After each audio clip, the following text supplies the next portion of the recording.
I thought I'd give the new BBC series on the British Empire a watch, despite it being presented by this known Britain hater.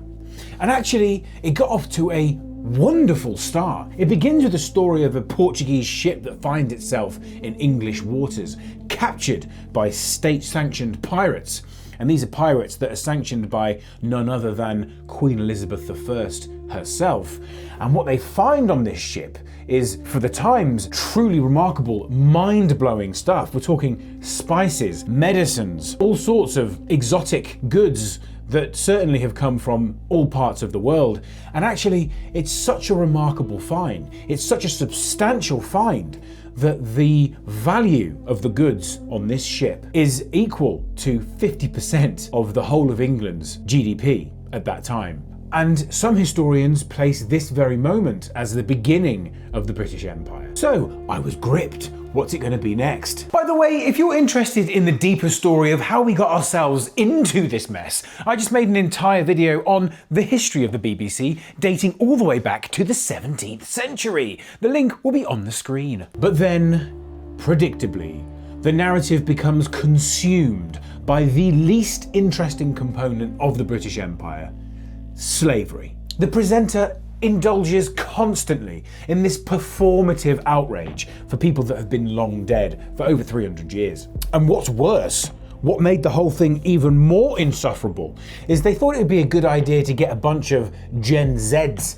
to talk about how slavery from 300 years ago impacts them in their current world and how traumatized it makes them in their current world. And there is nothing more sickening, folks. There is nothing more sickening than performative outrage. And when these buffoons engage in moral time travel, does it escape them completely that slavery at that point had existed for thousands of years? In fact, for as long as humanity has existed, the institution of slavery has existed. But that's not what pissed me off the most. These people's victimhood has become their branding. It's who they are. Without it, they're really just uninteresting people. People that have no depth. For so long now, we've accepted this "my ancestors were slaves, please feel sorry for me" card to blackmail us into some form of guilt or sorrow. I don't feel it. And look, by the way, do we need to point out the obvious? Yes, slavery was cruel. Slavery was awful. I mean, you can't even imagine how unspeakably awful it must have been. But do we also need to point out that these people desperately trying to align themselves with the pain and suffering of people from 300 years ago are not feeling that pain and suffering now? Do you think they enjoy putting their central heating on when they get home? Do you think they enjoy turning on a tap and fresh water coming out?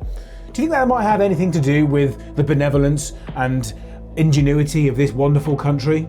Why is it that they choose to align themselves with suffering? But their outrage isn't about slavery.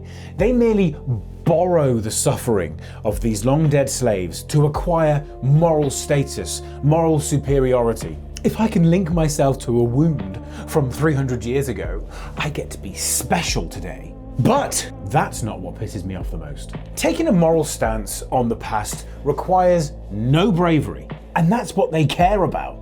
Moral superiority. It's not the slaves. And I can prove it. Because here's what pisses me off the most. The British Empire did something truly remarkable. First of a kind.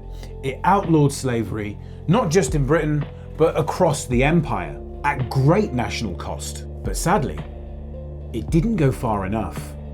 Because slavery still exists. And yes, this is what pisses me off the most. These victimhood addicts absorb attention away from the fact that there are still slaves in the world.